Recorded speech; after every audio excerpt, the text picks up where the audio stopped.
Hey folks, it's Matt once again, and welcome back to another review for the Stallone Marathon. And this time we have Assassins.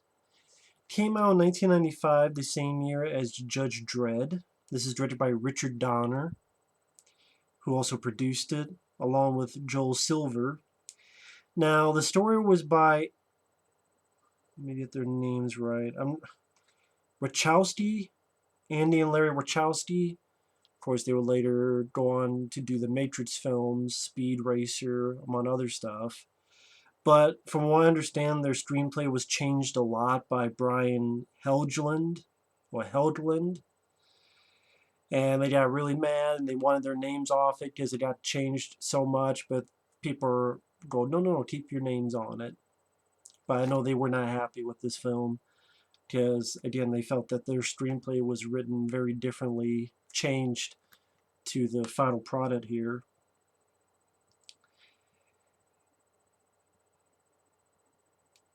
And overall, I liked it. I liked Assassins. It's Stallone is this older hitman. He wants to retire. He's an assassin, but he's got a little bit of a moral code to him. And one day he's supposed to have this hit on this guy at this funeral outside where all these reporters are at. Sly has this cast which has a gun attached that he's going to shoot the guy. But then Antonio Banderas comes out,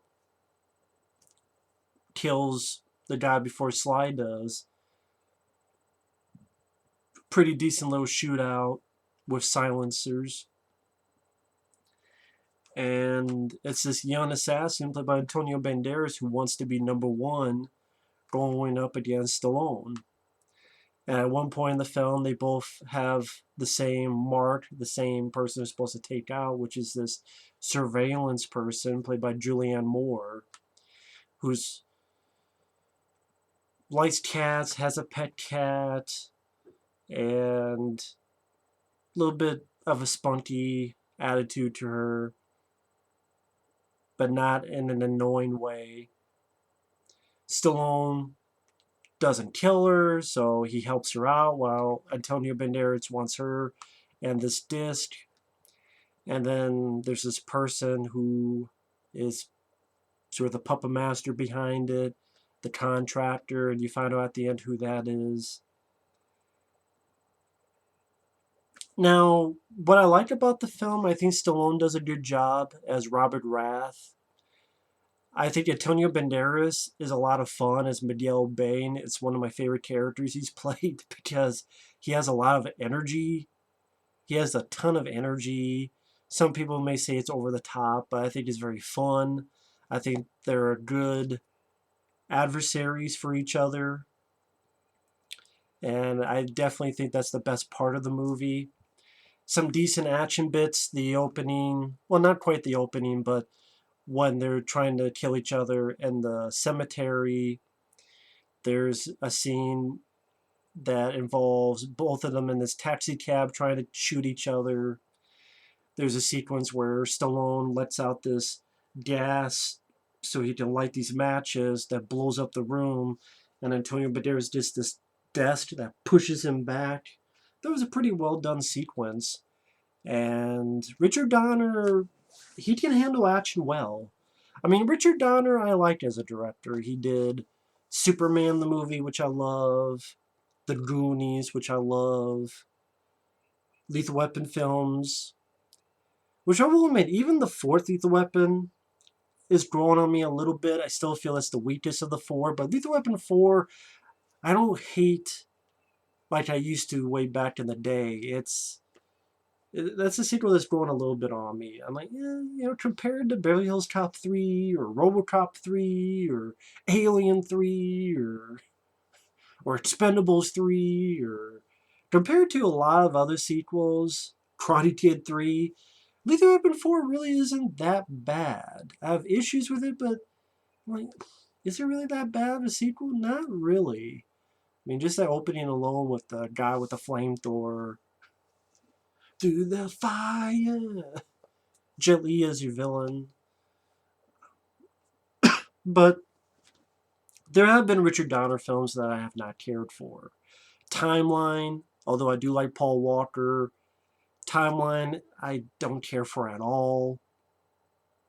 I do like Maverick. Forgot about that one. 16 Blocks with Bruce Willis, I don't mind. I like it.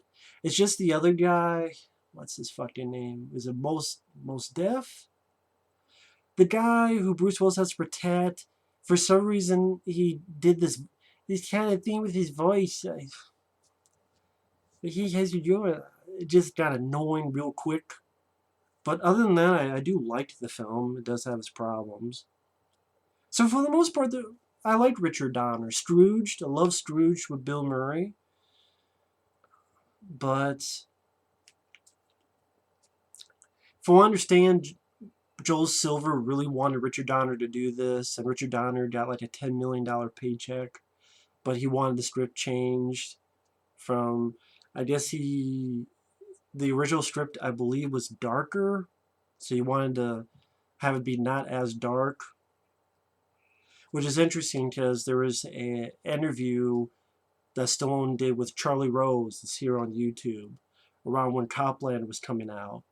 And Charlie Rose asked, are there certain films you look at and you go, oh, this is what could have been done to make it a hit or make it more popular? And Sly mentioned a few films, and one of the films he mentioned was Assassins, where he said that the film should have been darker. You know, we're not assassins, we're assassins, we're not Quakers. And yeah, I could benefit from being a darker film. I could see that. I do agree with American Movie Classics, Suzanne, saying that Stallone and Banderas are a dynamite team. They work well together. Julianne Moore, I liked her as an actress. I did not think she was annoying or irritating. I liked her. I liked that she was a cat person. She, again, was not annoying or aggravating. Like I said, it does have some nice action bits. One problem I do have the movie is the pacing. The pacing is too long, too drawn out, and at times makes the film feel pretty dull. Mainly in the second half of the flick, when they go to, I believe it's Mexico, I could be wrong, because I know there's a ceremony, Day of the Dead, where people go to the cemetery. You have a sequence there where Julianne Moore has a cat and mouse with Antonio Banderas. Honestly, I think that whole scene could have been cut out. It wasn't really suspenseful to me. It wasn't really that interesting. And the whole finale where Antonio Banderas is waiting outside while Stallone is in this bank and he knows that Antonio is waiting outside and waiting for the point for Antonio to come in to see if he's still in there. So Julianne Moore to come in and get Antonio's gun, his sniper rifle. That scene is drawn out way too long. I know it's meant to do that for suspense reasons, but I honestly feel that doesn't work. It just, the movie is 2 hours and 13 minutes long. Without the end credits, about 2 hours and 7 minutes, 2 hours and 8 minutes long. I really don't think this needed to be over 2 hours, and I think that hurt its chances at the box office. Because I know that's one common thing said about this film is that it's rather dull. Now, I don't think it's as dull as people say it is, because I think the first half moves along very decently. I mean, you got Sly doing this hit on this guy in the swamp. And he's like, oh, I don't want to die as a mark, so Sly gives him this gun so the guy can shoot himself. And Sly gets a file on his next mark as this guy at the cemetery, a funeral going on. A lot of folks reports there. Like I said, Sly has his casket on his arm, has a gun hidden there by Antonio Banderas. And you see that there's some other stuff cut out, because I remember in the trailer, there's a sequence where Antonio Banderas is asked in the cemetery, like, hey, who are you going to see? And then Antonio turns and tells the guy, oh, he's not dead yet. So, because considering how long this movie is, there still was stuff that was cut out. But I like the little scene where, again, Stallone and Banderas has a little back and forth trying to shoot each other with silencers in the cemetery. Banderas lets himself gets arrested. I like the idea of him breaking his own thumb to get out of the handcuffs, fucks these cops up. And Antonio Banderas, he doesn't give a fuck. He'll kill whoever.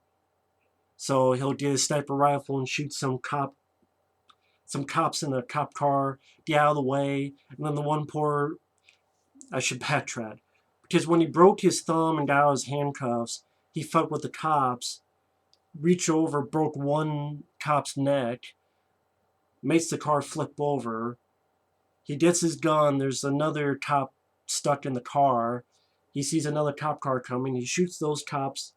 The car keeps going. Antonio gets out of the way, and the poor guy stuck in there gets hit by the car. Because Antonio don't give a fuck. And again, Antonio Banderas I liked in Desperado, Once Upon a Time in Mexico. I do think this is one of his best roles. It's just a lot of fun.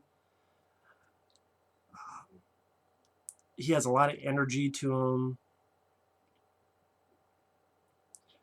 There's a sequence where Stallone gets this taxi, he's trying to figure out where Antonio Banderas is, and they both are in the cab at the same time. And Antonio's like, "Well, save the chit chat for someone else." And they have this standoff in this cab.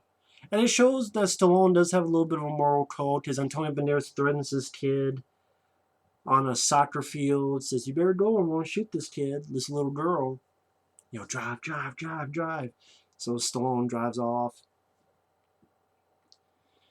And Antonio Banderas has a good sense of humor to his character as well, because the cab has bulletproof glass, but Antonio shoots at it anyway and startles Stallone. It's like, who knows? Maybe it wasn't made in America. And they have this shootout where they're trying to shoot each other around the glass as the cab is driving, and Stallone's pushing Antonio's body against this other vehicle while Antonio's trying to shoot Sly.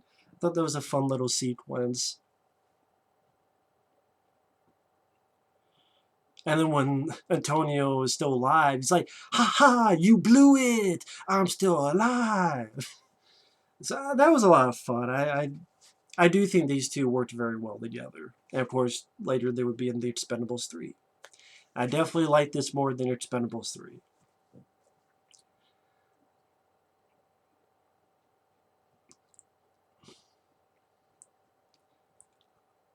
Pretty much, Antonio gets away. Sly's typing about the contract and what's going on with this guy, and the contractor's not saying anything. And I do think Sly does well. I don't think he's overacting. He's not going over the top. He has that cool, soft-spoken, almost Cobra voice. He's like, "Don't play with me." And he keeps thinking of retiring, but he's like, "After this next job, I'll quit." And they go, "Well, it's the surveillance person that's trying to sell this data disk to these buyers, but we know who the buyers are, but we don't know who this person is. We just know their internet handle, which is like a picture with these cat eyes on there." You have a Rolling Stones song, "How does it feel?" Da-na-na-na. I like that song. And again, Julianne Moore, I liked her as an actress. And cool that, she's a cat person. I'm a cat person too. So nothing wrong with that. She has a cat named Pearl, I believe. And she makes a deal with the buyers. I like the idea that when they get in this hotel, she's in another room and she has this remote control car to go through the ducts to put the money in there, and I'll control it to my room so you don't know exactly where I'm at. I just like the use of a remote control car in that scene. And again, Antonio Banderas doesn't give a fuck. He's going to kill everyone in the hallway. He has snuck in this beeper, and this one guy's, "This is not my beeper." And later on, Antonio gets it, "It's my beeper." And then when he's talking to Julianne Moore, he goes, "Honey, I'm going to tear your heart out." I just, I Banderas does a great job in this. I'm going to keep repeating that too. And they both find out where she lives. Stallone gets Julianne Moore to go with him, or at least and at least tries. One leads to another. They're both at her place. People that live there unfortunately get killed, and she's horrified by that. And then you get Sly, who they have a little shootout with silencers. Sly makes his trap with his gas and lights up the matches and blows the place up, pushing Antonio Banderas out the window. And I like that scene. I know Sister and Ebert, when they reviewed it, they complained a lot about it not being realistic, but I bought it. I had no problem with that. Sorry, Sister and Ebert. I'm sure Speed 2 Cruise Control was much more realistic. She gave 2 thumbs up. It was a much more realistic picture. Whatever. I like the scene where Antonio's typing to the contractor and he's like, fuck you. Oh yeah, fuck you, fuck you, fuck you. Just repeats typing that. And some of this romance between Sly and Julianne Moore is alright. But I do feel some of it could have been cut out, at least to shorten the running time. Because, I mean, I don't think every action movie needs a love story in there, although a lot of movies do. And then when they do, it just depends how it gets handled, if they don't put it in there. Sometimes when it slipped in there, I don't know if I want to say subtly, if I could say the fucking word right. For example, The Running Man. Arnold, Maria Conchita Alonso, they're in love by the end of it, but it's not too full force in your face. It's mostly about the action and what's going on with that story. But it seems like with a lot of Stallone films in the 90s, there's quite a few of them that I do think would have worked better without the love story aspect. The Specialist, which I reviewed, I think it's a decent flick. But I wish there was more Stallone and James Woods and less Stallone fucking Sharon Stone in the shower. Daylight, Daylight, can't talk right. Daylight, I enjoy. I actually think that's an underrated flick. I don't buy the love story they were trying to do with Stallone and Amy Brenneman. I'm like, you don't need that in the movie. It could just be another survivor that you're trying to save. You don't need to try to worm that into it. Yeah, sometimes it can work. Rambo 2 is an example where it's done in there a little bit. But yeah, it just depends. It's not a formula. It just depends on each film. Speed with Keanu Reeves, Sandra Bullock works. True Lies with Arnold and Jamie Lee Curtis works.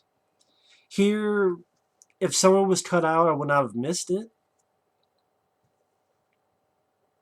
And again, I think after they think Antonio Banderas is dead, they get this case who they think has money on it. It's a bomb. They dispose it. Great explosion of it. Well done practical effects. And then they decide to have this meeting and they gotta go to this bank. Again, I think it's in Mexico. I could be wrong. And you get this really last 50 some minutes where it's they're Stallone and Julianne Moore hold up in this abandoned ruins of a building. And it's the Day of the Dead ceremony. And she sneaks out. Why the fuck she would sneak out when a guy's trying to kill her? Because they think maybe he's dead, but he might not be dead. And then I think even Stallone said he's pretty certain he's not dead. Actually, now that I think about it, no, they don't think he's dead. That's right. I guess I was trying to justify it because I was like, well, why would Julianne Moore sneak out in this Day of the Dead ceremony when this guy's trying to kill her? And yeah, it's even more dumber when, yeah, they don't think he's dead. They know he's going to be there sooner or later. Yeah, because Stallone has this scene where he talks about how 15 years ago he killed his own friend. And the similar way that's going to happen here, where one was in the bank and one is waiting for the prime shot, and he knows there's going to be a repeat of history. I don't really know why he killed his friend. I guess it's to be number one, even though there's a piece of dialogue where Stallone says, I had to do it, but I still felt like crap doing it. And I'm thinking, well, what do you mean you had to do it? It's the scene where, right before he finds out she snuck out to the Day of the Dead ceremony and he's talking to her, or he thinks he's talking to her, and mentions, oh, I had to do it. I'm like, well, why did you have to do it? They didn't really go in depth into that. So I didn't really understand what that line of dialogue meant. But this whole sequence, from there to the ending, it could have been shortened by 20 minutes at least. I think if you shorten that to 20 minutes and made this an under 2 hour movie, it really would have helped the pacing of the film. I think that's the big problem with the film is the pacing in the last half of the flick. It just goes on, certain scenes just go on way too long. Could have been it needed some editing, which I'm surprised because it's fucking Warner Brothers and usually do edit the shit out of their movies, like Shonen Little Tokyo or other flicks like Cobra. But I guess they didn't want to edit this one because it's over 2 fucking hours long. This is like the one movie Warner Bros. Didn't touch. Maybe they did, and it was 3 hours long. I don't know. I do like the bit when Antonio Banderas are talking to two people who don't know much about English. And he's talking to them saying they're in the cemetery. He goes, yeah, I put a lot of people down there. But you have cat and mouse. Sly goes to the bank. Antonio waiting for his prime shot. He's starting to feel antsy. And even I'm starting to feel antsy because I'm like, this is really going way too long. There's a point where he goes, fuck shit, motherfucker. Fuck shit. I'm like, man, I'm ready to say that too. Come on. Like, let's move it. Antonio comes in the tower slide. Julianne Moore tries to get the gun while he's gone. Fails. But she has a pistol. So when Antonio comes back, she shoots Antonio. He had this cat mouse in the ruins of his building. Stallone shoots Antonio. He falls through the floors. Then out comes Nikolai, who is his friend from 15 years ago, who Stallone thought he killed, but the guy really had a bulletproof vest and was fucking with Sly, I guess, for the next 15 years. Pretty much he wanted to be dead and get out of the game and retire for a while, whatever. And Sly was a way of doing it, to set him up to shoot him so he can disappear. Antonio Banderas and Sly both shoot Nikolai, then they're both have a little face-off with each other, and Sly's ready to let bygones be bygones. Granted, I don't know why the hell he would turn his back on this character, considering how crazy this character has been throughout the entire film. Why the fuck would you ever turn your back on him? And of course, Antonio puts the gun on him, saying, as long as you're out there, I would never be number one. But then I like the idea that Julianne Moore puts his sunglasses on in reflection. Sly shoots Miguel Bain, and they go off to spend their money. And again, I like the cast. I like the rivalry between these two characters. I think some of the action bits worked well. It's a decent looking movie by Vilmos Zsigmond, who was the DP.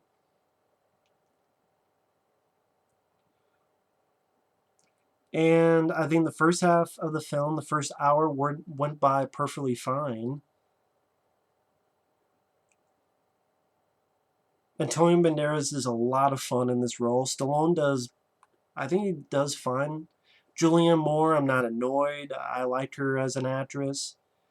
It's just the second half of the film needed some editing.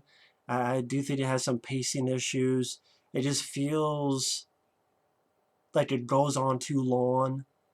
And I can see why when people saw this film back in the day, even to this day, they feel that it's dull. And I would say there's parts of that last half of the film that's a bit dull. It should not have been over 2 hours long. It needed some editing so that some of the dullness could be taken out, and some of the scenes that are stretched out could be shortened. Because that's something with suspense. You got it. If it goes on way too long, the audience loses interest. So that's really my problem with the film. But I still like it. I still think it's a decent flick. I mean, these two alone working against each other, and it's competently directed by Richard Donner. I think he does fine directing wise. It needed some editing. It needed some stuff cut out.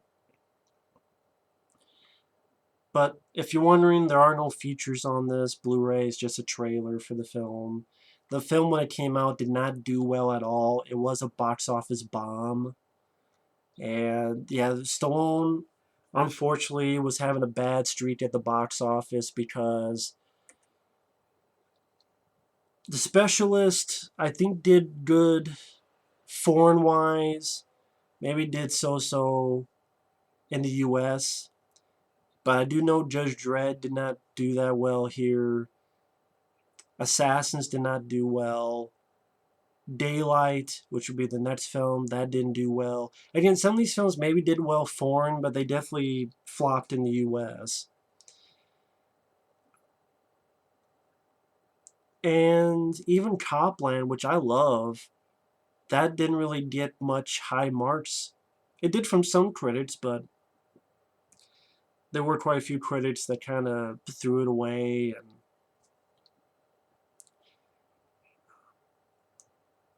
it should have gotten the Oscar treatment, but it didn't. So that didn't really work out well for Sly. It's an awesome movie, but... And then after that, he would drift into direct-to-video stuff because he would do films like Driven, which is a piece of shit movie. This is definitely a lot better than shit like Driven. And Driven drove him to fucking direct-to-video because he did Detox, which I think is an underrated flick. But the studio fucked with that, and that went straight to video, and it didn't deserve it. And then Avenging Angelo, which did deserve to be direct-to-video because it's a fucking direct you to the bar to drink after watching it. And then Shade, direct-to-video, I think that's a decent flick. And then doing shit like Spy Kids 3, which is, I think, his worst film. Spy Kids 3 is the worst film he's been in, his worst performance. Spy Kids 3D is the worst.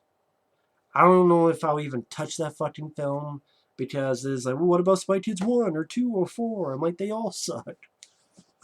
But, sorry. Assassins, overall, I do like the film. I think it's a pretty decent flick. And I definitely would take... Even The Specialist and Assassins, yeah, I have some issues with them. The Specialist and Assassins, I would take both of them over Bullet to the Head. I would take both of them over Escape Plan. I would take both of them over Grudge Match. Because while I do have issues, they still have enough merit to the point that I do like them. I have issues, but I do like them. So, but that's my thoughts on Assassins. Thanks for watching, take care, and we will see you later. Bye-bye.